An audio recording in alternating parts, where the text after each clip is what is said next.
भगवान क्या देखते हैं? आहा, मेरी कथा में आया। देखो, आदमी के पास सब चीजों के लिए फुर्सत है, घूमने के लिए, खाने के लिए, पीने के लिए, सोने के लिए, टीवी देखने के लिए, मोबाइल चलाने के लिए, लेकिन जब बात आती है भगवान की, हमारे पास हजारों बहाने तैयार होते, हजारों हमारे पास तरीके हैं तैयार रहने के, पर उन सब झंझटों में से निकल करके अगर कोई भगवान की कथा में आ रहा है, कोई भगवान के नाम संकीर्तन में आ रहा है, इसका मतलब उसको भगवान से प्रेम है। आप कथा में आओगे तो भगवान का भी पूरा की पूरा जो फोकस है ना, वो सब जगह से शिफ्ट होके आपके ऊपर आ जाता है। भगवान देखते, अच्छा मेरी कथा में बैठा, लाओ इसकी फाइल निकालो सारी की सारी, आज इसकी फाइलों का सारा हिसाब किताब जो है वो सब पूरा कर दो, सब खत्म कर दो। हमको एक महात्मा जी की बात बड़ी अच्छी लगी। उन्होंने कहा कि हम आपको गारंटी देते हैं, आप इस बात को सुनोगे तो खुशी से नाच उठोगे और खुश हो जाना इस बात को सुन के। चाहे कभी भी भगवान की दृष्टि आप पे पड़ी हो ना पड़ी हो, पर फिलहाल एट प्रेजेंट आप जो उनकी कथा में बैठे हो, नाम संकीर्तन कर रहे हो, 100% गारंटी है कि इस समय भगवान की नजरें आप पर है, वो आपको देख रहे हैं, आप क्या कर रहे हैं, आपको देख करके खुश हो रहे हैं कि देखो मैंने इसको कितना कितना रुकावटें दी, जॉब पे लाना है, बच्चों को ट्यूशन से लाना है, आज तो ये डे है, आज तो वीक डेज है, कितनी रुकावटें दी, फिर भी देखो ये सब छोड़ करके मेरी कथा में आके बैठे हैं। कितना प्यारा है, कितना अच्छा है। ठाकुर जी को ये देख करके आप पे दुलार आए, प्यार आए, और भगवान का प्यार आना, भगवान का हम पर लाड आना, जैसे एक माँ बच्चे को दुलार करती है, एक माँ बच्चे को लाड करती है, वैसे ठाकुर जी भी हम पे लाड करते हैं, ठाकुर जी हम पर दुलार करते हैं। हर पल हम पर नजरें लगाए हुए हैं, हर पल हमें देख रहे हैं, हर पल एहसास कर रहे हैं कि क्या कर रहा है, क्या नहीं कर रहा है। और जब उनकी दृष्टि पड़ेगी कि आप यहाँ बैठ करके उनकी कथा सुन रहे हो, ठाकुर को लगेगा आहा, मैंने उसको मानव बना करके कोई गलती नहीं की, मैंने उसे मनुष्य बना के बड़ा अच्छा काम किया। क्योंकि ठाकुर जी स्वयं चाहते हैं कि मानव बन करके आप मनुष्य योनि पा करके उनको याद करो, आप उनकी याद में डूबे रहो, आप उनका स्मरण करो।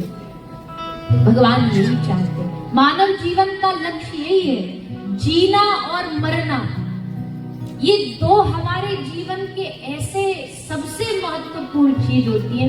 एक तो हमारा जीवन अच्छा होना चाहिए और एक हमारा मरण अच्छा होना चाहिए। एक बात और, हम जीने की तैयारी तो फुल करते हैं कि जीना ऐसे, प्लानिंग ऐसे, प्रिपरेशन ऐसे, पर हम मरण की तैयारी नहीं करते। मरने के नाम से तो हम, कोई घर में बच्चा भी बोल दे ना मरने की कोई बात, तो हम बोलते अरे बेटा शुभ शुभ बोलो, क्या बोल रहे हो।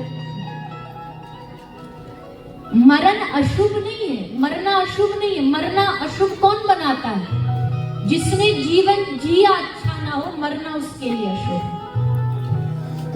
एग्जाम्पल दृष्टांत से सुनो। अच्छा, भारत में किस किस की एजुकेशन हुई है? लगभग सबकी, कुछ अभी की जनरेशन टीनेजर्स छोड़ के।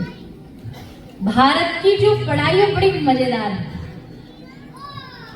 पहले तो गर्मी की छुट्टी आएगी 1 महीना के लिए, 1 महीना की गर्मियों की छुट्टी आएगी, पर मास्टर जी ऐसे ढीला नहीं छोड़ देते, होमवर्क देते महीने भर के लिए, ये लिख के लाना, ये करके लाना। अब महीने की छुट्टी हुई, अब छुट्टी में बच्चे कहाँ जाते हैं घूमने के लिए? कहाँ जाते थे, मतलब अब तो खैर स्विट्जरलैंड और यूरोप जाते, पर उस समय कहाँ जाते थे? हाँ, एक ही डेस्टिनेशन मिलती थी, मामा घर, नानी घर। नानी के घर छुट्टियों में बच्चों का खूब तहलका होता था, तो 1 महीना मिला। अच्छा, इंटेलिजेंट स्टूडेंट, एक थोड़े झोलमाल वाले। अब जो इंटेलिजेंट स्टूडेंट है वो क्या करते, जैसे ही छुट्टी वेकेशन स्टार्ट हुई, अपना बस्ता निकाला और लग गए काम करने में। 2-5 दिन में अपना काम पूरा कर लिया और अब फ्री, अब जाएंगे नानी घर, मामा घर, मौसी घर, जहां जाना मैं घुमा दूं। ये है इंटेलिजेंट स्टूडेंट की कैटेगरी। एक होते दूसरे टाइप के स्टूडेंट, वो क्या करते, वो महीने के 29 दिन मौज करेंगे, घूमेंगे और मजे करेंगे, यहाँ जाएंगे वहां जाएंगे, नीम पे चढ़ेंगे, आम तोड़ेंगे। और जो लास्ट का एक दिन बचेगा कि अब तो कल फांसी पे चढ़ना ही है, अब तो स्कूल कल तो जाना ही है, तब तो वो बैग खोल के देखते कि होमवर्क क्या था, तब उनका बस्ता खुलता है और फिर उनको देख के पता लगता है कि होमवर्क में तो बड़ा लंबा चौड़ा लिस्ट है, एक दिन में तो कहाँ पूरा होगा। जैसे तैसे रात भर बेचारे पेन पेपर घिसते हैं। अगले दिन जब स्कूल पहुंचते हैं, होमवर्क कंप्लीट नहीं, पता है टीचर पूछेगी, तो अब वो पूरे क्लासरूम में कौन सी वाली बेंच पे बैठेंगे। बड़ा एक्सपीरियंस है आपको।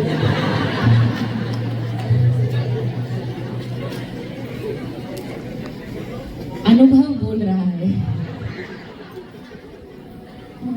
तो वो सबसे पीछे, जहाँ एकदम कोने में, और वो भी ऐसे सर झुका कर टीचर की वहां नजर ही न जाए, बैठ गए। और जिसका होगा कंप्लीट, वो फ्रंट बेंच पे बैठेगा।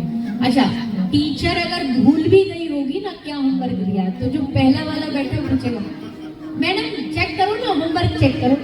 और पीछे वाला गाली देता रहता, चुप रह, चुप बैठ जा, बढ़िया था, भूल गई थी, काय को याद दिला रहा है।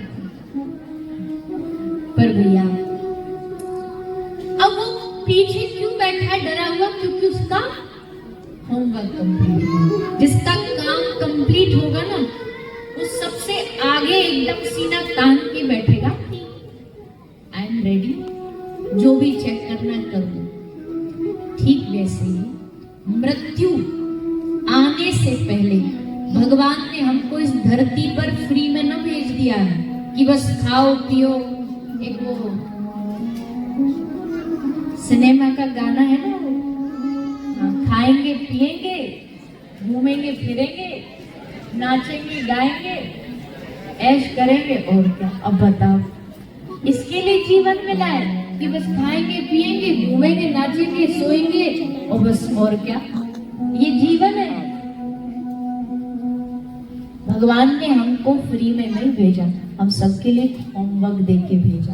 किसी को 20 साल का जीवन मिला, मतलब 20 साल की कोई छुट्टी पे आया है, कोई 40 साल, कोई 80 साल, कोई 100 साल, पर साथ में होमवर्क है, साथ में जीवन का एक उद्देश्य है। जो उस उद्देश्य को पूरा नहीं करता है, वो मृत्यु से छुपता है, वो मृत्यु से डरता है, क्योंकि उसे पता है जाकर के हिसाब देना पड़ेगा। भगवान पूछेंगे, बता काम पूरा हुआ कि ना हुआ, क्या जवाब देगा। पर जिसका काम पूरा है, वो सामने खड़ा होगा और भगवान के सामने कहेगा, अब मुझे मरने से डर नहीं। कबीरदास जी कहते, मरने से सब जग डरे, मेरे मन आनंद, कब मरी हो कब भेटी हो पूरन परमानंद। मृत्यु से डर क्यों नहीं, क्योंकि होमवर्क कंप्लीट है। भगवान से कह दो कभी भी आ जाओ, कभी भी ले जाओ। हमें डर नहीं है मरण का, हमें डर मृत्यु का इसलिए नहीं है क्योंकि प्रभु जिस उद्देश्य को लेके आपने हमें धरती पर भेजा, हमने उसे पूरा किया।